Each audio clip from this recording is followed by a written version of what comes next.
सभी को जय श्री राधे श्याम। आज हम नरक चतुर्दशी और रूप चतुर्दशी के बारे में जानेंगे और इसकी कथा कहेंगे। प्राचीन समय में रंती देव नाम का राजा था। वह पहले जन्म में धर्मात्मा दानी था। उसी पूर्वकृत कर्मों से इस जन्म में भी राजा ने अपार दान आदि देकर सत्कार्य किए। जब उसका अंत समय आया तब यमराज के दूत उन्हें लेने आए। बार बार राजा को लाल लाल आंखें निकाल कर कह रहे थे, राजन नरक में चलो, तुम्हें वहीं चलना पड़ेगा। इस पर राजा घबराया और नरक में चलने का कारण पूछा। यम के दूतों ने कहा, राजन आपने दान पुण्य किया है उसे तो अखिल विश्व जानता है, किंतु पाप को भगवान और धर्मराज ही जानते हैं। राजा बोला, उस पाप को मुझे भी बताओ जिससे उसका निवारण कर सकूं। यमदूत बोले, एक बार तेरे द्वार से भूख से व्याकुल एक ब्राह्मण लौट गया था, इससे तुझे नरक में जाना पड़ेगा। यह सुनकर राजा ने यमदूतों से विनती की कि मेरी आयु 1 वर्ष और बढ़ा दी जाए। इस विषय को दूतों ने बिना सोच विचार किए ही स्वीकार कर लिया और राजा की आयु 1 वर्ष और बढ़ा दी गई। यमदूत चले गए।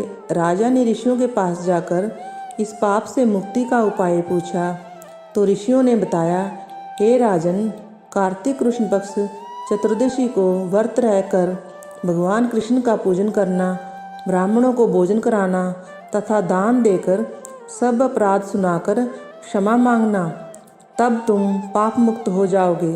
कार्तिक कृष्ण पक्ष को चतुर्दशी आने पर राजा विनयपूर्वक व्रत रहा और अंत में विष्णु लोक को प्राप्त किया। अब हम रूप चौदस के बारे में जानेंगे। यह चतुर्दशी कार्तिक कृष्ण पक्ष में आती है। इस दिन सौंदर्य रूप श्री कृष्ण जी की पूजा करनी चाहिए। इस दिन व्रत भी रखा जाता है। ऐसा करने से भगवान सुंदरता देते हैं। इसी दिन नरक चतुर्दशी का व्रत भी रखा जाता है।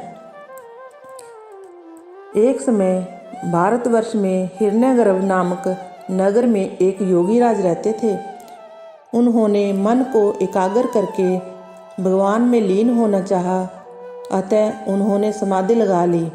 समाधि लगाए कुछ ही दिन बीते थे कि उनके शरीर में कीड़े पड़ गए, बालों में छोटे छोटे कीड़े लग गए, आँखों के रों और बाहों पर जुएं जम गई।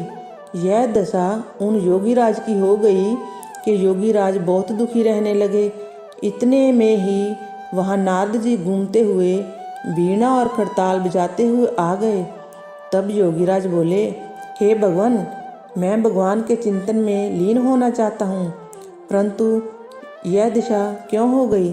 तब नारद जी बोले, हे योगीराज, तुम चिंतन करना जानते हो परंतु देह आचार पालना नहीं जानते हो, इसलिए तुम्हारी यह दशा हुई है।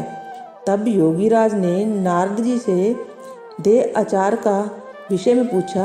इस पर नारद जी बोले, देह आचार से अब तुम्हें कोई लाभ नहीं है।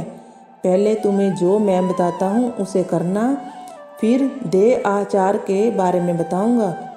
थोड़ा रुककर नारद जी ने कहा, इस बार जब कार्तिक कृष्ण पक्ष की चतुर्दशी आवे तो तुम उस दिन व्रत रखकर भगवान की पूजा ध्यान से करना। ऐसा करने से तुम्हारा शरीर पहले जैसा ही स्वस्थ और रूपवान हो जाएगा। योगीराज ने ऐसा ही किया और उनका शरीर पहले जैसा ही हो गया। उसी दिन से इसको रूप चतुर्दशी कहते हैं। जय जय श्री राधे श्याम। ऐसी ही बहुत सारी वीडियोस देखने के लिए चैनल को सब्सक्राइब करें और वीडियोस को लाइक करें।